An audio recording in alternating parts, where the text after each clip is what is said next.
Selamat pagi Bapak, Ibu, dan Saudara semuanya. Selamat berjumpa kembali dalam ibadah Gereja Baptis Indonesia Grogol 13 Mei 2021. Pagi ini kita mengadakan ibadah istimewa karena kita merayakan kenaikan Tuhan Yesus. Kita mengadakannya bukan di dalam gedung gereja, namun di luar ruangan. Mudah-mudahan ini menyegarkan kita sembari mendengarkan kicauan burung dan juga mungkin suara jangkrik di luar. Namun juga mengingatkan kita bahwa gereja bukanlah gedung, namun sebenarnya adalah tubuh Kristus, yaitu Bapak, Ibu, dan Saudara semuanya, termasuk saya. Ikatan kita yang meskipun berjauhan, kita tetap satu dalam tempat ini menyembah, memuji Tuhan, dan juga mendengarkan firman Tuhan. Sebelum kita melanjutkan acara pagi ini, mari kita menyerahkan ibadah kita ke dalam tangan Tuhan. Mari kita tundukkan kepala dan kita berdoa. Bapa di surga, kami mengucap syukur buat pagi hari yang indah ini, di mana kita bisa berkumpul di dalam ibadah online ini. Terima kasih atas kesempatan istimewa di negara kami ini, kami bisa merayakan kenaikan Tuhan Yesus dan mengingat pesannya saat Tuhan Yesus naik ke surga. Biarlah acara kami pada pagi hari ini berjalan dengan lancar, Tuhan pimpin dan Tuhan sertai segala yang berlangsung sehingga kami bisa menerima berkat dari Tuhan dan menikmati ibadah bersama Tuhan pagi hari ini. Terima kasih Tuhan, kami serahkan ibadah kami ini ke dalam tangan Tuhan. Dalam nama Tuhan Yesus kami berdoa. Amin. Kita akan melanjutkan dengan membaca firman Tuhan dari Kisah Para Rasul, pasal yang pertama, ayat yang ke-6 sampai dengan yang ke-11. Saya akan membacakannya bagi Bapak, Ibu, dan Saudara. Silahkan menyimak dalam Alkitab masing-masing. Yesus terangkat ke surga. Maka bertanyalah mereka yang berkumpul di situ, Tuhan, maukah Engkau pada masa ini memulihkan kerajaan bagi Israel? Jawabnya, Engkau tidak perlu mengetahui masa dan waktu yang ditetapkan Bapa sendiri menurut kuasanya. Tetapi kamu akan menerima kuasa kalau Roh Kudus turun ke atas kamu. Dan kamu akan menjadi saksiku di Yerusalem dan di seluruh Yudea dan Samaria, dan sampai ke ujung bumi. Sesudah ia mengatakan demikian, terangkatlah ia disaksikan oleh mereka, dan awan menutupnya dari pandangan mereka. Ketika mereka sedang menatap ke langit waktu ia naik itu, tiba-tiba berdirilah 2 orang yang berpakaian putih dekat mereka, dan berkata kepada mereka, Hai orang-orang Galilea, mengapakah kamu berdiri melihat ke langit?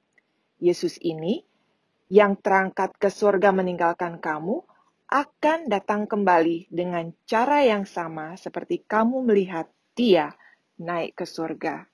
Sungguh janji yang istimewa bahwa Tuhan Yesus akan datang kembali.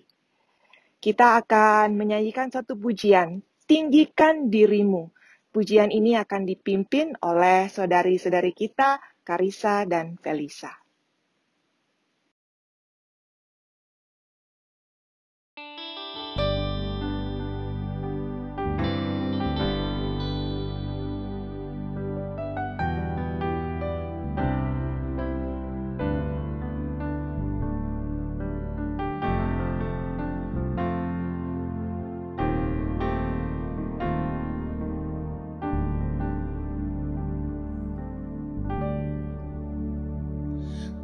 Bersyukur padamu di antara bangsa ya Tuhan, ku bermazmur bagimu di antara bangsa, sebab kasih setiamu besar sampai ke langit, kebenaranmu sampai ke awan-awan.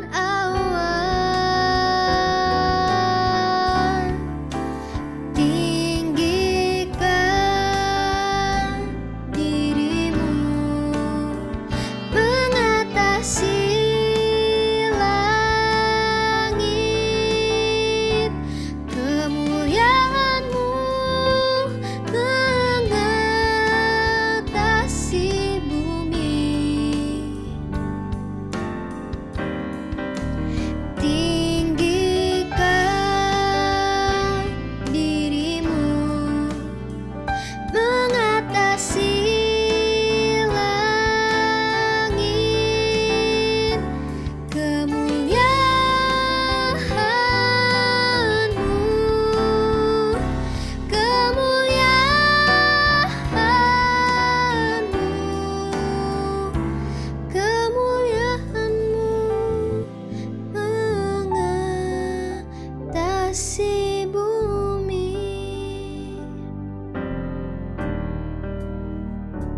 sebab kasih setiamu besar sampai ke langit, kebenaranmu sampai ke awan-awan. Tinggikan dirimu mengatasi langit, kemuliaanmu mengatasi bumi. Tinggikan dirimu mengatasi langit, kemuliaanmu,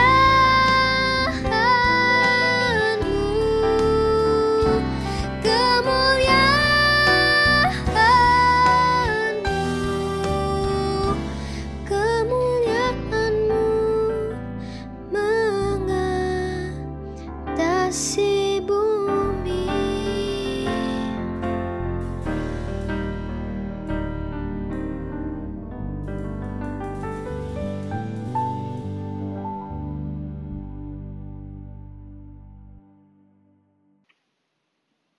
Firman Tuhan akan kita dengarkan sebentar lagi yang akan disampaikan oleh Pendeta Victor Rembet. Khotbah ini berjudul Dia Pasti Akan Kembali. Silakan Pendeta Victor.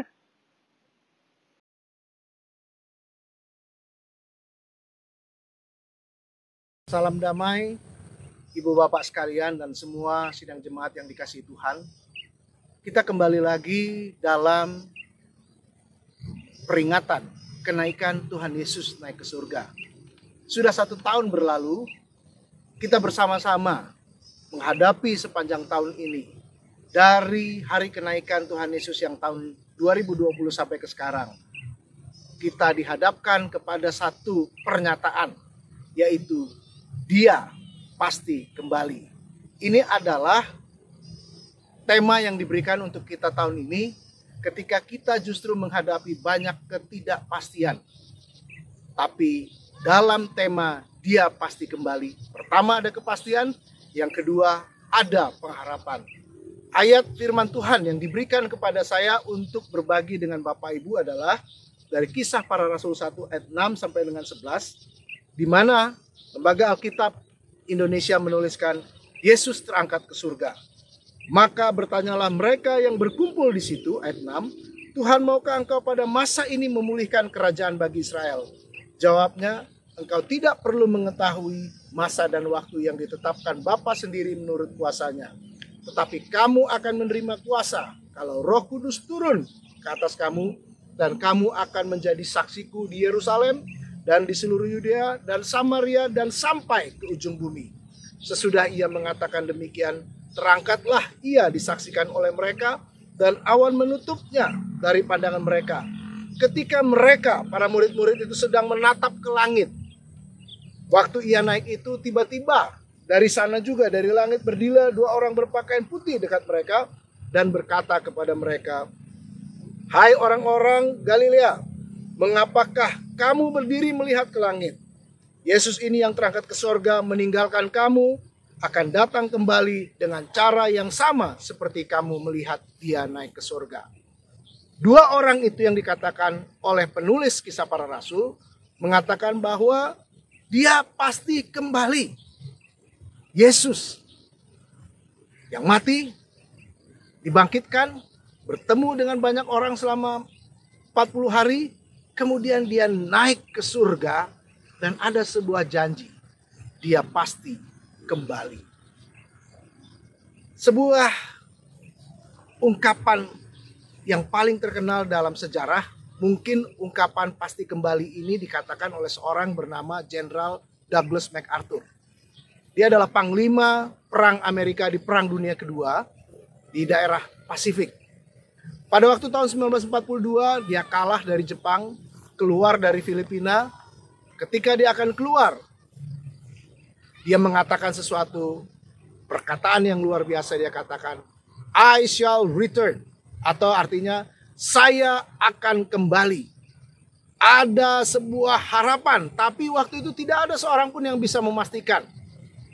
Tetapi pada tahun 1944, tepatnya pada tanggal 20 Oktober, Jenderal MacArthur dengan pasukan Angkatan Laut Amerika dibantu dengan seluruh kekuatan tentara Amerika kembali ke kota Leyte di Filipina, dan yang mengatakan, saya sudah kembali ke tempat ini. Nah, itu kisah tentang orang yang punya keyakinan akan kembali lagi. Tetapi dalam kisah yang kita baca, kisah kenaikan Isa Al-Masih adalah kisah sebuah janji yang mungkin pertanyaan kita sampai sekarang, kapan dia akan kembali? Ada kepastian, ada harapan. Tetapi sudah lebih dari 2000 tahun umat Allah sepanjang abad menanti-nantikan kepastian akan kembalinya Sang Yesus dari surga. Nah, mari kita melihat apa kata kitab suci tentang kembalinya dia. Yang pertama pertanyaannya adalah, untuk apa ia kembali? Untuk apa dia kembali? Atau untuk apa selama ini dia juga tidak bersama-sama seperti dengan harapan kita, seperti para murid, bisa bersama-sama bercengkerama dengan Yesus, bisa ngobrol, bisa makan ikan di pinggir danau, bisa juga melihat Yesus datang menyembuhkan orang sakit, pengajaran Yesus yang luar biasa. Kita maunya sama seperti murid. Tetapi selama penantian ini, untuk apa dia sebetulnya tidak langsung kembali? Atau paling tidak hari-hari ini. Bahkan kita di tahun 2020 dan 2021 mungkin mengharapkan Yesus datang dong sekarang. Saat-saat pandemi seperti ini. Saat-saat kita sedang kebingungan. Saat-saat sedang kita tidak bisa memiliki harapan apapun atau kehilangan harapan. Nah, pada waktu itulah kita ingin bertanya, untuk apa ia datang kembali? Di dalam bagian ini kita membaca murid-muridnya bertanya sama seperti kita. Tuhan, katanya, maukah engkau pada masa ini memulihkan kerajaan bagi Israel? Harapannya adalah kepulihan. Kepulihan dari sesuatu yang tidak menyenangkan. Kepulihan dari sesuatu ketidakpastian. Yang pertama saya ingin katakan, untuk apa? Kalau Yesus pasti kembali, meminta kita untuk menanti selama ini, untuk apa? Yaitu dia pasti kembali untuk membiarkan kita tidak hanya sekedar mengharapkan keuntungan dari kehadiran Kristus. Keuntungan di sini ya jelas, keuntungan materi, kerajaan. Keuntungan akan bebasnya dari semua masalah kita. Keuntungan dari, mungkin pada waktu bicara murid tentang kerajaan ini adalah bagaimana mereka bisa menjadi orang-orang yang paling tidak status sosialnya naik. Ada banyak keuntungan-keuntungan yang kita pikirkan saat ini ketika kita sedang dalam kondisi seperti pada waktu itu para murid. Mereka adalah orang-orang Galilea, orang-orang Israel, orang-orang di Palestina yang dijajah oleh kerajaan Romawi. Sudah tentu kalau ada orang seperti Yesus, mereka sangat berharap bahwa akan ada kelepasan dari semua persoalan mereka. Mungkin saat ini adalah saat yang sama yang kita sedang harapkan. Keuntungan-keuntungan dari hadirnya Kristus. Seandainya Kristus ada di sini, saya tidak akan kehilangan pekerjaan, bisnis saya akan lancar. Seandainya Kristus di sini, saya tidak akan kehilangan keluarga yang meninggal karena COVID. Seandainya saya di sini, saya punya banyak keuntungan yang lain. Tetapi jawab Yesus di situ adalah no, tidak untuk saat ini. Pertanyaan kapan engkau memulihkan tidak dijawab karena ia tidak menjanjikan keuntungan sesaat. Kepastian Yesus akan datang kembali adalah membuat kita justru berharap bahwa tidak ada keuntungan sesaat dalam menghidupi iman Kristen. Kita diharapkan hari lepas hari bersama-sama untuk menantikan jawaban, menantikan harapan. Dan oleh karena itu dia mengatakan, kamu tidak perlu mengetahui masa dan waktu yang ditetapkan Bapa sendiri menurut kuasanya. Kita menantikan, kita dalam penantian akan kepastian datangnya kembali. Dalam saat-saat inilah selama 2000 tahun kita melihat banyak kisah luar biasa. Dimulai dari turunnya Roh Kudus. Dimulai dari kemudian juga dilanjutkan dengan luar biasanya orang-orang di kisah para rasul. Ada orang-orang Kristen yang kemudian menjadi berkat luar biasa sepanjang abad. Ada saat di mana mereka menjadi martir. Ada saat juga di mana mereka ditindas. Tetapi juga ada banyak kisah di mana orang-orang yang menantikan memberikan kesaksian yang luar biasa. Ada kisah sepanjang sejarah gereja, orang-orang yang luar biasa. Anak-anak, laki-laki, perempuan, orang tua, semua menjadi berkat dalam kondisi-kondisi yang tidak mudah. Ketika ditindas, ketika dilakukan penganiayaan, ada orang-orang Kristen yang kemudian mampu mengatakan, saya tetap menunggu walaupun saya tidak mendapatkan keuntungan apapun juga. Kisah orang-orang baptis pertama bahkan adalah orang-orang yang ditindas, tapi tetap mereka menyembah Tuhan. Ketika mereka juga harus pindah ke benua lain di Amerika Serikat, mereka bahkan bertumbuh berkembang. Dan kemudian mereka bisa mengirimkan pengutusan Injil sampai ke seluruh dunia. Dan itulah yang kemudian menjadi kisah kita juga. Kisah orang-orang Kristen di Indonesia. Kisah kita semua adalah kisah yang tidak hanya berharap kepada keuntungan. Bukan gereja yang mencari keuntungan, bukan orang Kristen yang mencari keuntungan, bukan siapapun yang berharap keuntungan sesaat, tetapi menantikan Tuhan dalam kondisi apapun untuk melihat karya Tuhan dalam kehidupan kita hari lepas hari. Yang kedua pertanyaan kalau dia pasti akan kembali adalah kapan? Nah, tadi saya sudah bacakan di dalam ayat 7. Dikatakan oleh Kristus, engkau tidak perlu mengetahui masa dan waktu yang ditetapkan Bapa sendiri menurut kuasanya. Untuk apa? Bukan untuk mencari keuntungan. Kapan?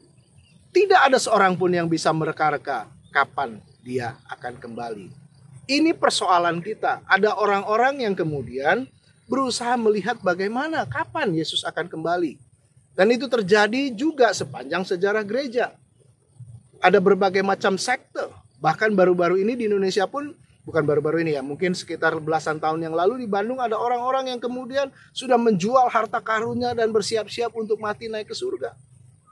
Di Amerika pada waktu saya sedang kuliah di sana, ada namanya David Koresh. David Koresh itu kemudian bersama-sama di Waco di Texas, di negara bagian Texas di Amerika, sama-sama bahkan membakar dirinya karena Tuhan Yesus tidak datang kembali. Ada banyak ajaran-ajaran yang sesat, ajaran-ajaran yang membuat orang seakan-akan mengharapkan perlu memaksakan Yesus kembali dengan waktu mereka. Hitung-hitungannya salah, maksa. Yesus kok nggak datang-datang lagi, maksa. Atau mungkin Yesus nggak datang-datang lagi, udah nggak usah percaya lagi kepada Yesus. Seakan-akan waktunya Allah dipaksa untuk mengikuti waktu kita. Nah, persoalan waktu inilah yang seringkali terjadi juga menjadi bagian dari iman Kristen kita. Pertama, tidak perlu mencari untung karena Allah berkarya dengan luar biasa dalam kehidupan kita. Yang kedua, waktu. Nah, di dalam waktu inilah kita justru hari lepas hari kita menunggu karya Tuhan. Lagu yang luar biasa yang kemudian menjadi tema renungan malam kita di Gereja Baptis Grogol adalah One Night at a Time. Lagunya sebenarnya One Day at a Time, yaitu satu hari aja tambah Tuhan Yesus. One day at a time, sweet Jesus, tomorrow will never be mine. Artinya apa? Satu hari aja. Berjalan sehari, hari demi hari kita berhadapan dengan apa yang dikehendaki Tuhan. Murid-murid Tuhan juga menunggu di ruang atas. Pada waktu itu Rasul menanti-nantikan, kalau kita melihat di dalam ayat selanjutnya, ayat 12 sampai dengan ayat 14, Rasul menanti-nantikan. Kapan? Sampai akhirnya Roh Kudus datang. Roh Kudus datang, Tuhan membuat karya yang luar biasa dalam kisah Pentakosta. Rasul-rasul kemudian dan murid-murid Tuhan melihat, oh ini cara Tuhan. Dan kemudian ada sebuah kejadian luar biasa juga, rasul-rasul hari lepas hari beribadah di sinagog waktu itu ataupun di bait Allah. Dan mereka kemudian beribadah bersama-sama dan semua orang, kalau dikatakan dalam Kisah Para Rasul pasal 3, 4 dan selanjutnya itu, Petrus menyembuhkan orang lumpuh, lalu khotbah Petrus, kisah hidup orang Kristen pertama sangat-sangat memberkati. Tapi ada juga kisah Stefanus yang kemudian membuat gereja porak-poranda. Ada martir pertama dibunuh di Yerusalem, yaitu Stefanus. Seakan-akan turun lagi, one day at a time, satu hari lagi Tuhan. Tetapi kemudian Saulus sang pembunuh gereja mula-mula, kemudian dia bertobat. Dan di rumah Ananias kembali lagi, one day at a time, satu hari lagi. Dan terus ini sepanjang abad. Terus sepanjang abad. Ketika kami hidup di Padang, orang tua saya terpanggil ke sana. Seringkali kita berpikir, one day at a time, satu waktu lagi kapan? Ketika pindah ke Palembang, juga demikian. Gereja yang porak-poranda ditutup sepanjang bertahun-tahun karena pertikaian. Seringkali kita berpikir, kok di gereja seperti ini, one day at a time. Ketika ke Grogol pun dalam kondisi gereja yang juga porak-poranda di tahun 74. One day at a time. Kita punya semua waktu-waktu one day at a time. Satu hari lagi dalam kondisi pandemi. Kadang-kadang kita juga berkata one day at a time. Satu saat lagi, satu hari lagi.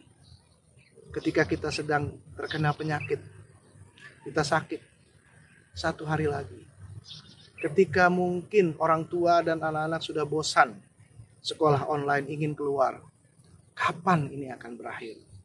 Ketika kita kehilangan pekerjaan dan menunggu pekerjaan, kita juga harus bertanya, one day at a time. Satu saat lagi, satu hari lagi ya Tuhan. Atau ketika para lansia dan orang-orang yang berisiko terpaksa harus mendekam di rumah, tidak bisa kemana-mana, juga mungkin bertanya, one day at a time. Kamu tidak perlu tahu, tapi dalam mengisi hari-hari inilah kita berharap ada pengharapan hari demi hari, seperti pengharapan ketika kita melihat matahari terbit di tempat ini. Satu hari lagi, kamu tidak perlu mengetahui masa dan waktu yang ditetapkan Bapa sendiri menurut kuasanya. Kapan dia pasti kembali. Harapan tetap ada. Ketika hari lepas hari kita menantikan ia kembali dari sorga. Yang selanjutnya, ketika kita sudah mengetahui ia pasti kembali, bukan untuk sekedar memberi keuntungan, ia pasti kembali, kita tidak perlu tanya waktunya. Ayat yang selanjutnya adalah dikatakan di sini ayat 8, tetapi kamu akan menerima kuasa kalau Roh Kudus turun ke atas kamu, dan kamu akan menjadi saksiku di Yerusalem dan di seluruh Yudea dan Samaria dan sampai ke ujung bumi. Bapak Ibu Saudara sekalian,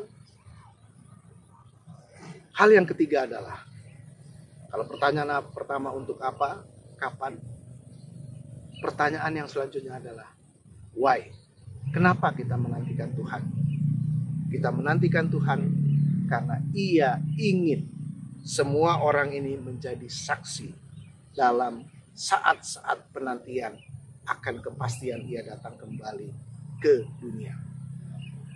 Ia ingin kita menerima kuasa. Kalau Roh Kudus turun ke atas kamu, kamu akan menjadi saksiku di Yerusalem, seluruh Yudea, Samaria, dan sampai ke ujung bumi. Kita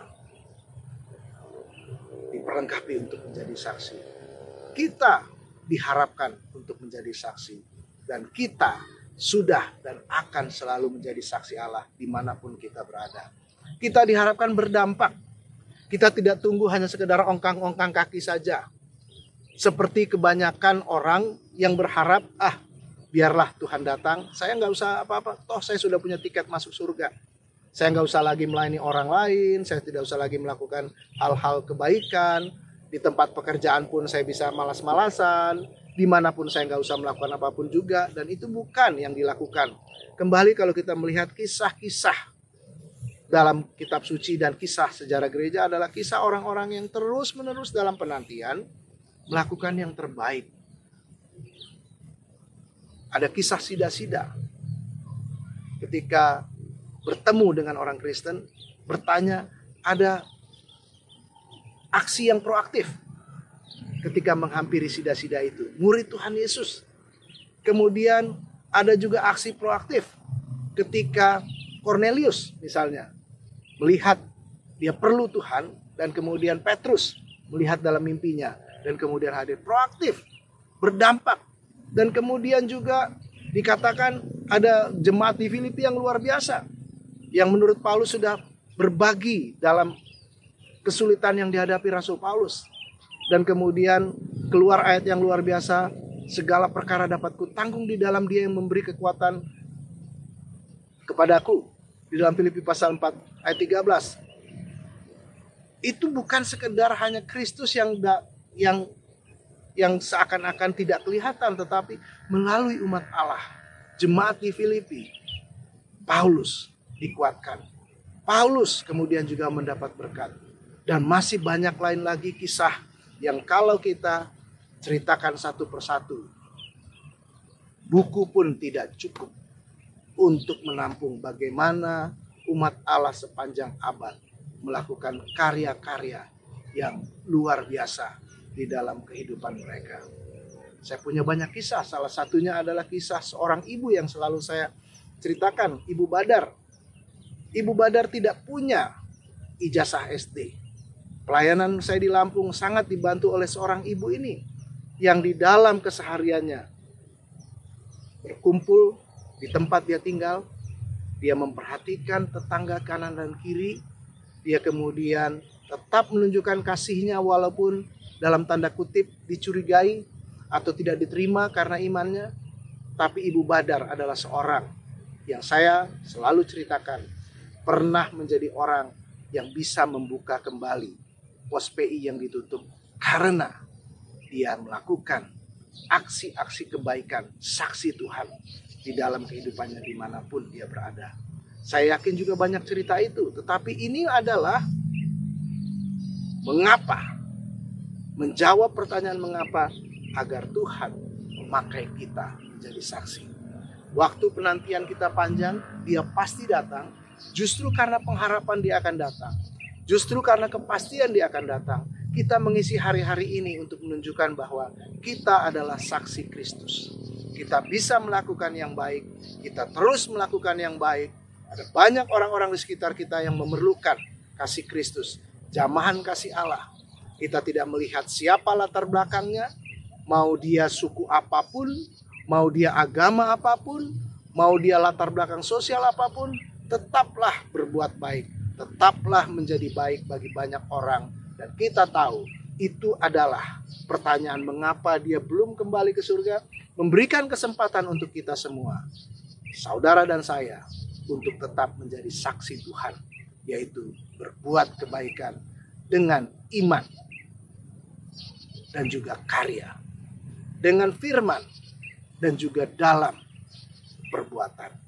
Itulah yang kemudian kita melihat dia pasti kembali, bukan untuk sekedar memberikan keuntungan, dan bukan untuk kita mereka-reka kapan waktunya kembali, dan bukan untuk menjadi orang Kristen yang pasif.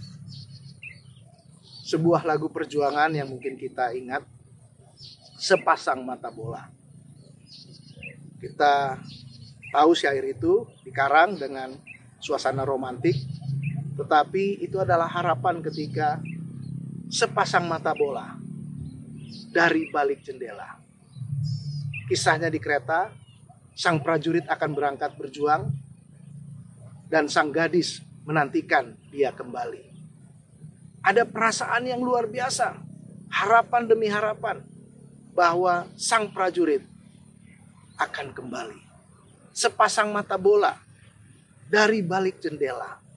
Saat ini, di hari kenaikan Isa Al-Masih, kita juga menantikan sama seperti mungkin sang gadis itu menantikan sang prajurit yang berangkat ke medan perang. Saat ini kita menantikan Yesus kembali dari surga. Ada chemistry, ada hubungan, ada relasi yang luar biasa berharap. Karena kita mengasihi Yesus dan Yesus mengasihi kita. Ia ingin kita tetap bertahan dalam situasi yang tidak menentu. Dalam pandemi tahun 2020, tahun 2021 dan selanjutnya. Tapi ia tetap mau kita juga melakukan karya-karya baik. Ia mau kita tidak hanya sekedar menghitung hari-hari, tetapi hidup dari satu hari ke hari yang lain. Untuk tidak mencari keuntungan sendiri, tetapi menjadi berkat bagi banyak orang. Kembali ke awal, saya katakan, General Douglas MacArthur mengatakan, I shall return. Saya pasti kembali. Kalau General Douglas MacArthur bisa melakukan itu, Yesus yang naik ke surga, Yesus ini yang terangkat ke surga meninggalkan kamu, akan datang kembali dengan cara yang sama seperti kamu melihat dia naik ke surga. Ada kepastian dia akan datang kembali. Mari kita isi hari-hari ketidakpastian ini dengan tetap melakukan karya baik. Tuhan Yesus memberkati kita. Amin.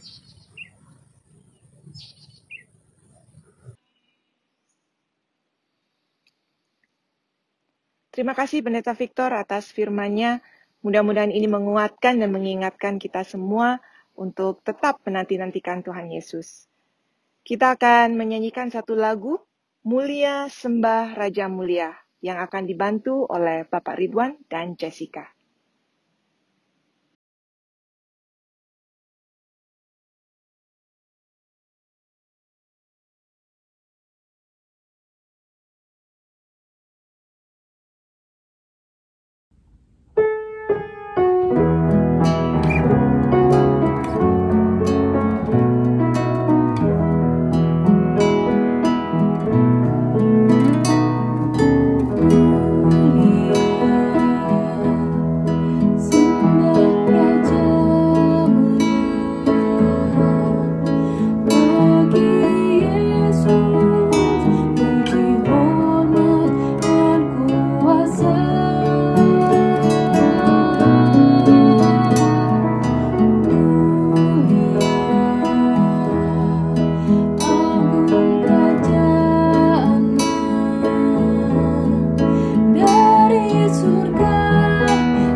Shalom, Bapak Ibu, saudara-saudara yang dikasihi dalam Tuhan Yesus Kristus, sidang jemaat Gereja Baptis Indonesia Grogol yang dikasihi dan diberkati Tuhan.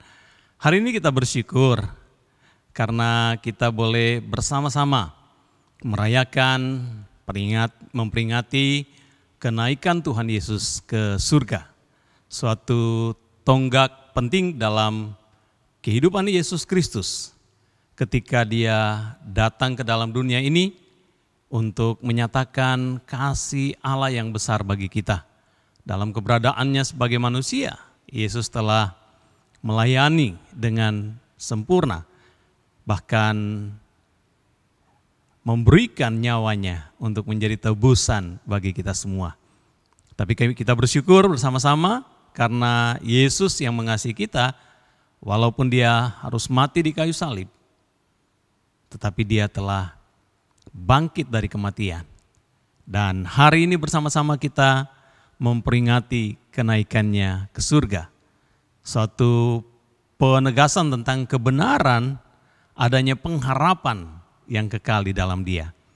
Suatu pengharapan bahwa saudara dan saya juga di dalam persekutuan dengan Kristus dan oleh iman di dalamnya kita dapat menikmati persekutuan yang kekal dengan Allah dalam pengharapan bersama-sama di surga. Dan dia yang telah naik ke surga, hari ini melalui pemberitaan firman Tuhan, kita diteguhkan dan diyakini bahwa dia juga yang akan datang. Dia juga yang akan kembali untuk menjemput Bapak Ibu, saudara dan saya juga. Karena itu mari kita terus teguhkan ini dalam keyakinan iman kita, dan dalam pengharapan hidup kita sementara kita menikmati segala pergumulan, segala tantangan, segala kesulitan dalam hidup ini. Kita punya pengharapan bahwa Kristus yang telah naik ke surga akan datang kembali. Dan sementara itu dia telah memberikan dan mengaruniakan kepada kita Roh-Nya yang kudus, yang juga nanti di 10 hari yang akan datang kita akan merayakan, memperingati pencurahan Roh Kudus dalam kehidupan kita sebagai orang-orang percaya. Karena itu mari nikmati semua kesempatan, semua kasih karunia Tuhan dalam kehidupan yang saudara dan saya jalani hari-hari ini dengan penuh rasa syukur dan dalam keteguhan pengharapan. Mari dalam masa-masa liburan ini, Bapak Ibu juga menjaga protokol kesehatan, Bapak Ibu juga memelihara cara hidup yang sehat, supaya di tengah pandemi ini kita akan tetap menikmati pemeliharaan Tuhan dalam keberadaan dan kehidupan yang sehat, dan terus menjadi berkat bagi banyak orang di sekitar saudara. Selamat merayakan hari kenaikan Tuhan Yesus Kristus, dan juga selamat menikmati pengharapan di dalamnya, dan juga hidup yang menjadi berkat. Tuhan Yesus memberkati ibu bapak saudara semua dan keluarga. Bapak Ibu Saudara, sebelum kita bersama-sama berdoa, saya juga rindu untuk mengucapkan selamat hari kenaikan Kristus Yesus ke surga yang terus memberi pengharapan bagi kita semua. Mari kita berdoa. Bapa, pagi hari ini kami mengucap syukur karena di tengah-tengah ibadah kami rindu memohonkan rahmat-Mu atas kehidupan negeri ini. Dengan segala hal yang Tuhan nyatakan, bersyukur banyak hal. Dan kami bersyukur karena Engkau juga menempatkan gereja Tuhan di muka bumi ini dan secara khusus di Indonesia. Karenanya Tuhan, kami juga rindu untuk kami sebagai gereja Tuhan dimanapun berada, terus menjadi terang dan berkat bagi bangsa ini. Dan kami juga bersyukur karena hari ini saudara-saudara kami umat muslim merayakan hari lebaran. Biarlah Tuhan memberkati mereka dengan segala hal berkat daripada Tuhan. Dan kami menyerahkan ke dalam tangan kasih Tuhan. Di tengah-tengah situasi ini Tuhan juga memberkati dengan keamanan. Berkati seluruh jemaat Tuhan, Engkau yang akan menolong satu persatu di antara mereka. Rumah tangga mereka diberkati dengan karunisan. hidup mereka terus dicukupi dengan segala kebutuhan yang dibutuhkan dan diperlukan. Dan Engkau memberkati anak-anak dalam studi mereka. Tuhan memberkati setiap orang tua, bahkan juga di antara jemaat Tuhan yang sedang sakit. Tuhan menjamah, memulihkan. Dan kami serahkan ke dalam tangan kasih Tuhan seluruh jemaat Tuhan, ke dalam tangan kasih Tuhan. Dalam kesulitan-kesulitan tertentu yang mereka hadapi, Tuhan memberkati dengan kelegaan. Seperti janji-Mu menyertai jemaat Tuhan dari saat ini sampai selama-lamanya ketika Engkau naik ke surga. Terima kasih Tuhan, dan biarlah berkat damai sejahtera dari Allah Bapa, perlindungan dan kasih sayang daripada Tuhan Yesus, dan persekutuan di dalam Roh Kudus memberkati setiap jemaat Tuhan dari saat ini sampai Maranatha. Dalam nama Yesus kami berdoa, amin. Demikianlah ibadah kita pada pagi hari ini sudah selesai. Semoga Bapak Ibu bisa menikmati liburan hari ini, tentu saja dengan tetap menjaga protokol kesehatan. Selamat berhari libur, Tuhan Yesus memberkati. Bye-bye.